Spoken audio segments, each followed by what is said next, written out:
Some called it the Gen Z church. Every young lady in the town loved it. They never missed a service. Not because the pastor performed miracles, but because he ran things the way they liked it, the Gen Z way. The church sat at the edge of Agbada town. From the outside, it looked like any other building, but inside it was something else entirely. Unlike other churches, Power of Faith Ministry had its own rules, very different rules. Rule 1. No more long gowns. Rule 2. No more head ties or traditional wrappers. Rule 3. Only short dresses, miniskirts or skin-tight jeans. Rule 4. Your makeup must be flawless. Colorful lip glosses were preferred. Rule 5. Your shoes must be bright. Heels only. Red, green, yellow. The flashier the better. The rule was clear. If your beauty couldn't make angels look twice, you were not welcome. Every Sunday, the ushers stood at the gate like fashion judges. Old women were turned away. Women in long flowing dresses were told to go home. Anyone who didn't fit the image was not allowed past the gate.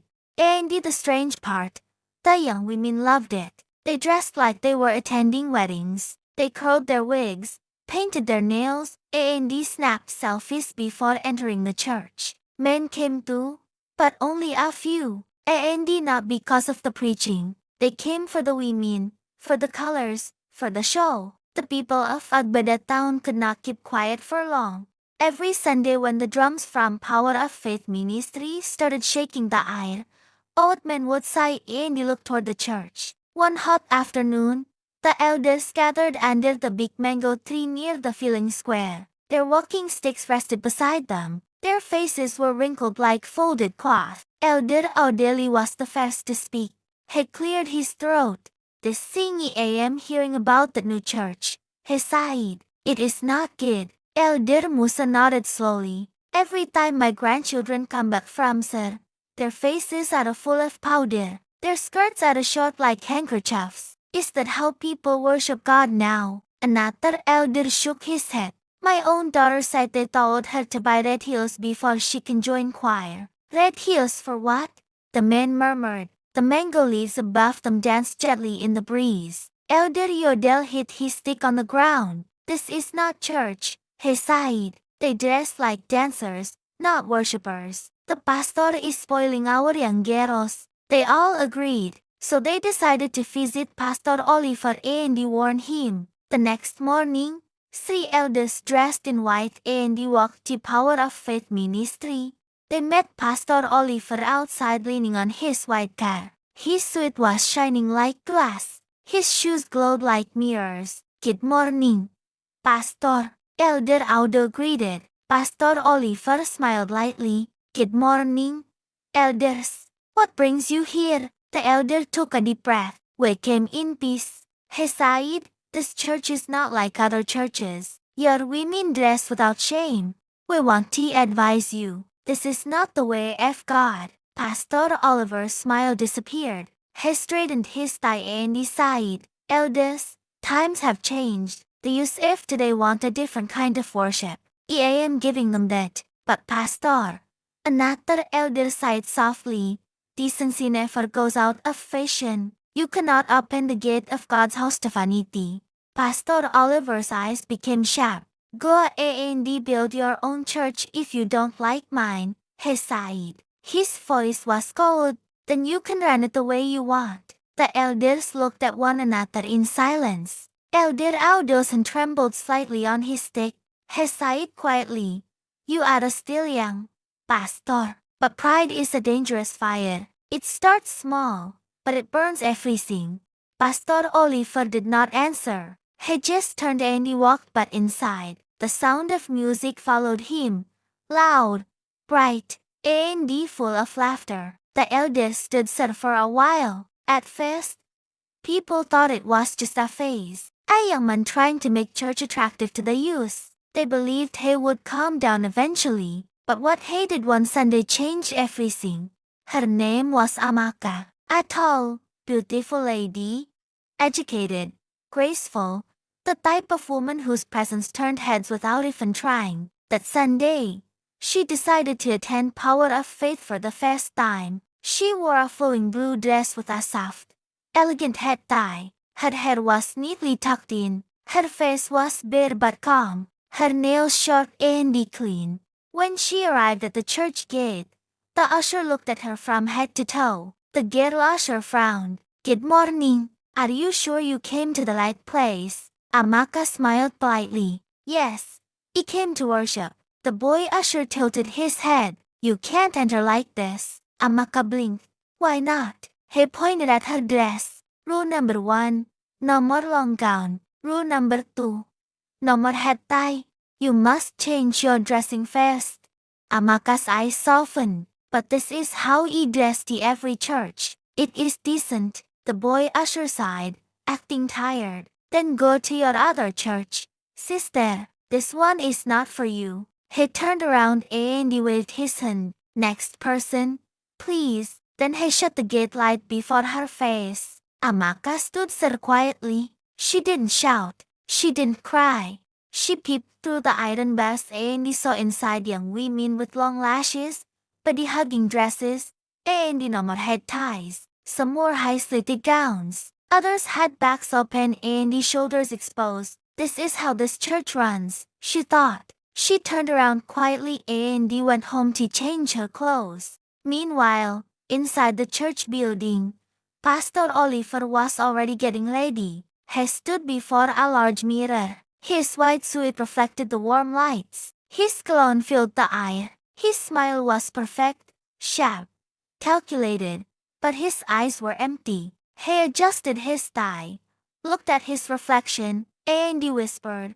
"Let them see glory, but never know the cost." People in the town often wondered, why does this church operate like this? Why are the rules for women so specific? Why is beauty more important than prayer? But no one knew the full answer. Because the answer didn't lie in the present. It lay in Pastor Oliver's past. Years ago, before the rise of power of faith, Pastor Oliver was a humble youth pastor in the largest church in Akbada. He was well respected, disciplined, always on time. He fasted often and led the prayer teams. His sermons were deep and gentle, always focusing on holiness and discipline. He never allowed the choir girls to dress carelessly. He never entertained flirtation. He didn't even have a girlfriend. Some said he was waiting for a divine revelation. He was the kind of pastor who believed God still spoke through dreams. The kind who locked himself in church overnight just to hear from heaven.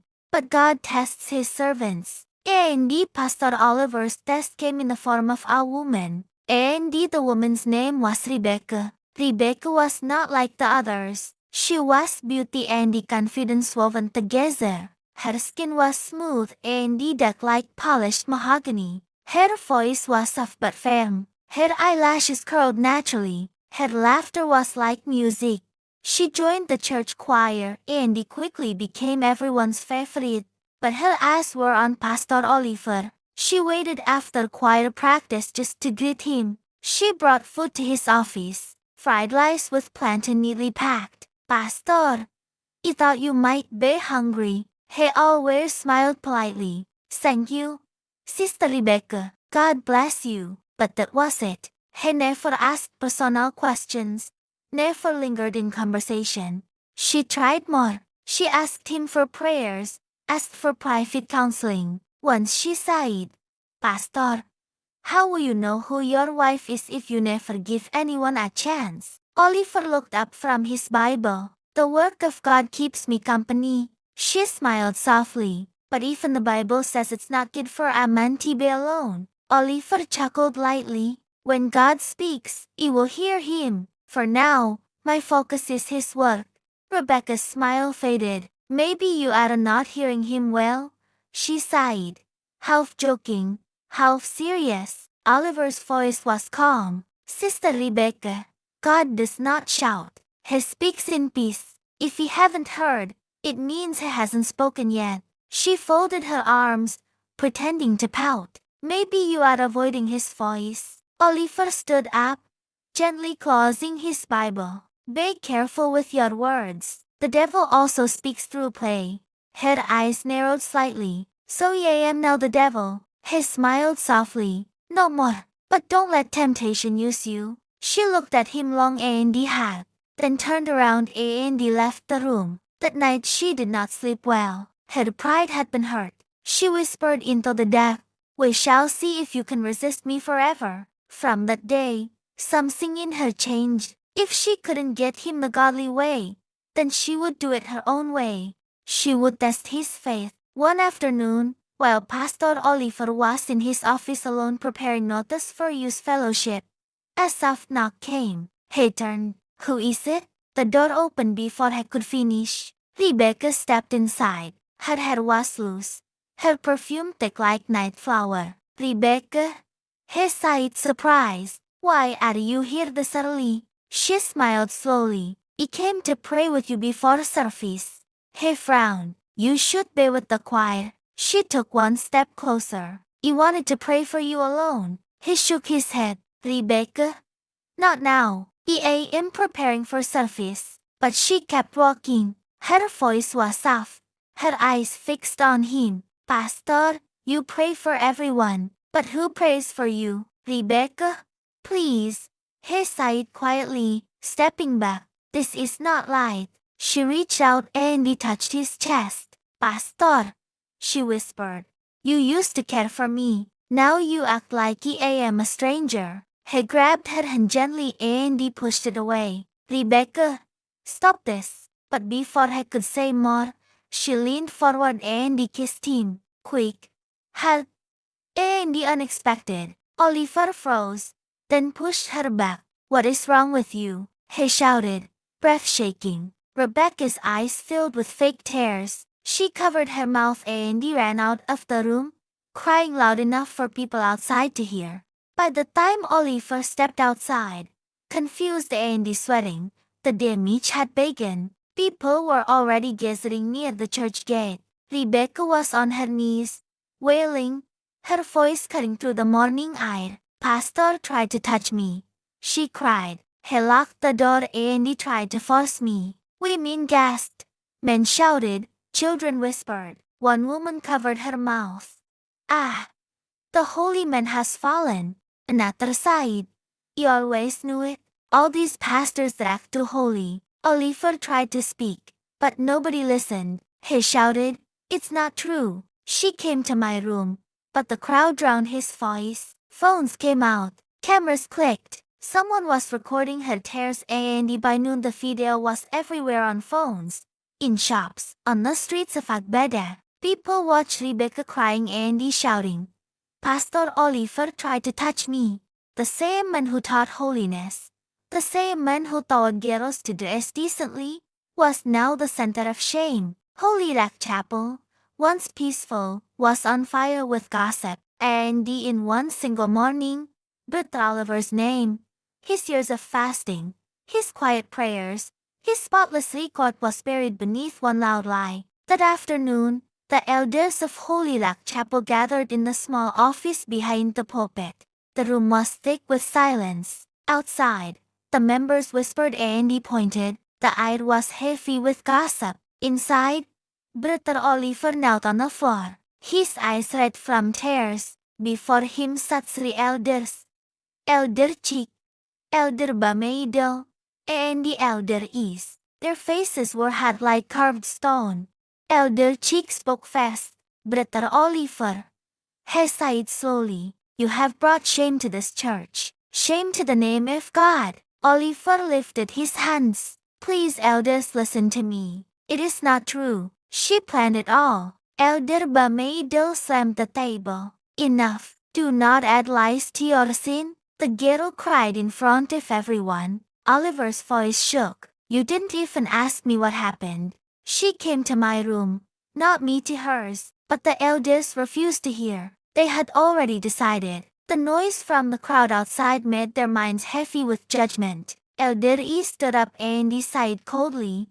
"You will leave this church today. Before evening, your things must be gone." Oliver's knees grew weak. He pressed his hands together, tears falling on the floor. "Please, sir, please, you know me. You know how I serve. I fasted, I prayed, I never enough." Elder Chick shouted again. Go before we call security to drag you out. Oliver bowed his head. His voice broke. He did nothing wrong, but nobody cared. At the corner of the room stood Rebecca. Her head down, her handkerchief wet with fake tears. She sniffed quietly, her body shaking as if she was still afraid. Everyone looked at her with pity. Poor girl. One elder whispered. She's still in shock. But Rebecca's eyes flickered for a moment. Just for a second, and behind those tears was a small, proud smile. That night, Oliver sat alone behind the church, staring at the sky. He had given the church his use. He had walked through rain to clean the floor. Now they chased him away like a thief. He whispered to himself, God, where are you? But the sky was silent. Weeks passed. Oliver stopped going to church. He started drinking, walking the streets alone. People whispered when they saw him, that's the pastor they caught. He used to be holy. One night he drank too much and he missed his way home. The road was quiet, the moon small. Then he saw a man standing ahead. The man wore a black suit and he smiled. Pastor Oliver. He turned quickly. A man stood a few steps away. Tall, neat, wearing a black suit that looked too clean for the dusty road. His shoes didn't have a single stain. His face was smooth. His smile gentle but not warm. Oliver frowned. Who are you? The man took 2 steps closer. A friend. He sighed softly. A friend who knows what they did to you. Oliver looked at him with tired eyes. You don't know anything about me. The man chuckled lightly. Oh, but you do. You gave your life to serve God. You were loyal. You were holy. And yet they cast you out like dirt. Oliver's hand tightened around his Bible. They lied against me. The man nodded slowly. Yes, they lied. They took your name and he crushed it. But your story doesn't have to end this way. Oliver's voice was low. What do you mean? The man smiled wider. It can help you rise again. Oliver's heart beat faster. Help me. How? The man lifted his hand slowly, his voice calm like honey. Start your own church. He sighed. A new one. A church that will make people talk again. A church that will make your name known. Oliver frowned. Start a church. Yes. The man sighed. But this time, don't follow the old rules. Make your own. Follow my guidance and you will be greater than before. Oliver looked down. What do you want in return? The man's eyes glittered. Only one thing. One simple rule. Oliver looked at him carefully. Andy, what is that? The man's smile deepened. Only allow beautiful women in your church. The ones whose beauty makes men stare. Their beauty will fit your altar. Their shine will be your power. Oliver's face changed. That sounds evil. The man's eyes darkened. Evil? No more. It is strength. It is reward. You suffered enough. Now it is your turn to reign. Oliver stood up. I don't want your kind of power. The man tilted his head. His voice suddenly deeper, then remained forgotten. Oliver took one slow step backward. The air around him felt heavy. The ground beneath him cold. Who are you really? He asked. The man's smile vanished. His eyes turned bright red like fire hiding behind smoke. The wind howled. The mango leaves shook violently though there was no more storm. Do not ask questions. The man sighed in a voice that echoed almost not human. Just obey. Oliver covered his face, trembling. Leave me, he shouted. When he opened his eyes again, the man was gone. Only the cold night remained, but the air was different. Something unseen pressed against his chest, like a hand resting over his heart. It was not pain, but it was not peace either. He fell to his knees, breathing hard. What was that? He whispered. There was no more answer, only the rustling leaves and the faint sound of an owl. He stood slowly, shaking, and though he didn't understand what had just happened, something heavy entered his heart that night. Something he could not see, but could feel growing inside him, like a shadow slowly learning how to breathe. Many moons passed after that night on the lonely road. The cold season ended. The Harmattan dust left the air and the Agbada town returned to its busy rhythm. But one morning, the people woke up to a surprise. By the side of the market road, a brand new banner stood tall and shining. The words were written in bold gold letters: Power of Faith Ministry, Pastor Oliver Okafor, Senior Prophet. Women selling tomatoes stopped and stared. A man carrying him on his head lowered it slowly and sighed. Is that not the same Brit Oliver they chased out of Holy Land? Another replied. The same man, but now see, he has started his own church. They stood talking for a while, shaking their heads. After that scandal, people are no more longer afraid of God. But curiosity filled their hearts. Everybody wanted to see what this new church would look like. That Sunday, before the sun reached the middle of the sky, loud music began to pour from the new building. Not the soft kind. It was loud, fast, and full of drums. Boom, boom, boom. The speakers shook the road. You could hear it even from the next street. Cars began to stop. Young girls in short, bright dresses stepped down, their perfumes filling the air. Heels clapped on the tiled floor. Phones flashed like lightning. Girls posed beside the church wall, snapping pictures with wide smiles. Take me from this angle. One sighed. You want the church name behind me. The ushers dressed in white and gold greeted each one warmly. Sister, welcome to Power of Faith. You look beautiful. Inside the hall, colored lights danced on the ceiling. The floor was white, smooth, and shining like glass. A camera stood in one corner, ready to record every move. When Pastor Oliver stepped out from his office, the crowd began to scream, Papa, Man of God, Daddy of Glory. He walked slowly to the pulpit, his white suit glaring under the lights. He lifted the microphone and he smiled. His voice rolled out deep and calm. My sisters, he sighed, you are fearfully and wonderfully made. The girls screamed in joy. Preach, Pastor, say it louder. He smiled wider. His teeth shone, but his eyes looked different, darker, colder. Number one noticed. He lifted his hands again. God is beauty. When you shine, heaven celebrates you. The crowd clapped. The drums rolled louder. The choir danced. They closed tight and bright. It didn't feel like a Sunday service anymore. It felt like a show. Every girl wanted to be noticed. Every man wanted to be seen sitting near them. The cameras caught everything. The laughter, the colors, the smiles. By evening, the church's video were already on social media. People in other towns watched and sighed. See this new pastor. He understands the youth. Others sighed. This is not a church. This is a fashion parade. But that didn't stop the crowd. Every week more people came. By the third month the hall was full from front to back.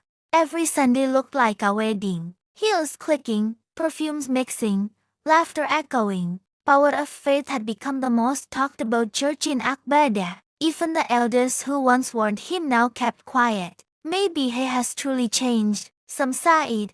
Maybe God has forgiven him. But they didn't see what was happening behind those bright lights. They didn't see the shadow that followed Pastor Oliver wherever he went. They didn't see the way his eyes sometimes glowed faintly when he stood before the mirror after service. From the outside, he was a star. From the inside, he was sinking. Behind the smiles, behind the white suit and the polished shoes, Pastor Oliver's eyes were darker than before.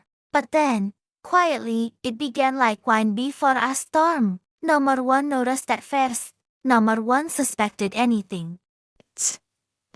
One Sunday, a new face appeared in Power of Faith ministry. Her name was Amaka. She was tall, brown-skinned, and confident. Her smile drew people close. Her voice was warm.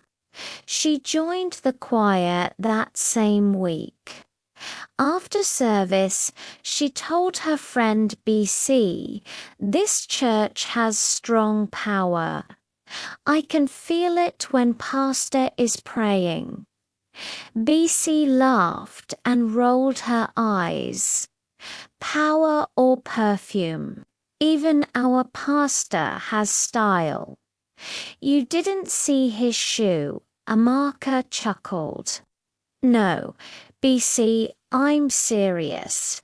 When he says fire, I feel it in my body." BC teased her. "Maybe it's not fire you're feeling. Maybe it's crush." They both laughed. That Sunday, Amaka wore a bright red gown that hugged her body like a second skin. When she danced during praise, the cameras focused on her. The men clapped. The girls cheered. "New choir sister is fire." Someone shouted. After the service ended, Pastor Oliver smiled from the pulpit and said, "Let the first-timers come to my office. I want to pray for you." Especially Amaka stood. BC whispered, "Go now. Maybe you will get miracle husband." They both laughed, but Amaka went. That evening, BC called her number. No answer. She called again, switched off. Maybe her battery is dead, she thought. But by nightfall, Amaka had not returned home. The next morning, her mother stormed into the church compound, her wrapper tied tight around her chest.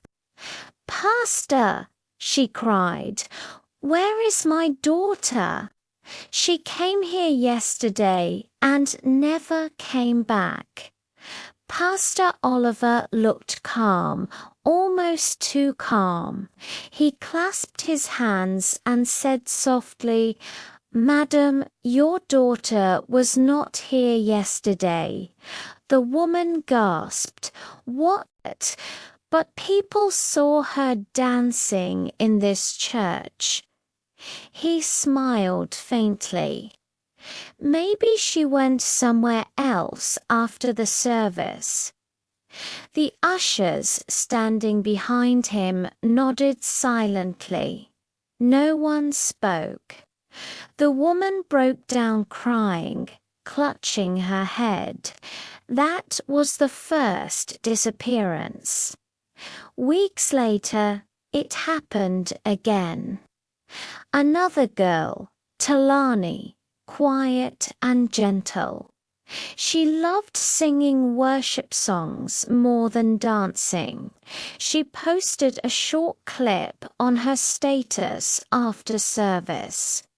"Sunday joy at Power of Faith." That was the last anyone saw of her.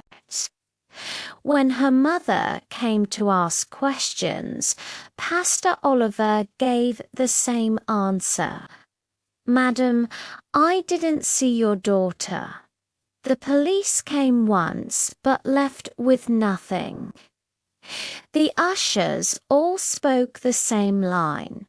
"She wasn't in church, Agbada." Town began to whisper. Something is not right with that church. But the pastor's videos are all over social media. He looks too holy to do evil. And so the fear turned into silence. Then it happened again. The third girl's name was Joy. She was bright, beautiful, and loved by everyone in her street. Her cousin Bulma was the one who drove her to church that Sunday morning. She was cheerful as they left home. "Cousin, this is my first time going there. Everyone says their service is lively." Bulma laughed. "Just don't go and lose your mind with their fashion." When they reached the church, Bulma parked beside the gate. Joy adjusted her hair and said, "How do I look?" Bulma smiled. "Perfect. Just don't let those ushers judge your shoe color." They both laughed. She stepped down, waved, and walked toward the gate. Bulma took a quick picture of her from the car, smiling. She turned, waved again, and entered. By evening, she hadn't come home. Bulma called her phone. No answer. He called her friends. No one had seen her. Panic filled his chest. He drove back to the church, banging on the gate. The gateman came out slowly. "Brother, what is it?" "My cousin came here this morning," Bulma said breathlessly. "She didn't come back home." The man shrugged. "I didn't see her." Bulma pulled out his phone. "Look, I have her picture entering this church." The gate man looked at it, his face blank. "I don't know what you're talking about." Just then, Pastor Oliver came out from his office. His white suit glowed in the fading light. His voice was smooth. "What's the matter, my cousin?" Bulma shouted. "She came here for service and never came back." Pastor Oliver folded his hands. "I didn't see her. Please don't accuse the house of God." Bulma stared into his eyes. For a brief second, he saw something strange. Something like a small red light deep inside them. He stepped back slowly. His voice dropped to a whisper. "This place is not right." That night when he reached home, he couldn't sleep. He sat in the dark, scrolling through his phone. Then he opened the photo again, the one he took at the gate that morning. He zoomed in behind Joy. Standing in the shadow of the wall was a tall figure dressed in black. The face was hidden. The eyes looked like two burning dots. Bulma's chest tightened. He whispered to himself, "Something is wrong. Something is very wrong." And outside in the quiet night of Agbada, the wind blew softly past Power of Faith Ministry, the church where laughter rang loud in the day. But shadows moved freely when the night came. That night, Bulma couldn't rest. The picture of the dark shadow behind Joy burned in his mind like fire. He sat on his bed sweating, though the air was cold. By midnight, he stood up suddenly and said to himself, "I must see what's really happening in that church." He dressed quietly, wore dark clothes, and slipped out of the house. The road was empty. Only the moon watched from the sky. When he reached Power of Faith, he hid behind a tree. The gate was locked, but the fence was not too high.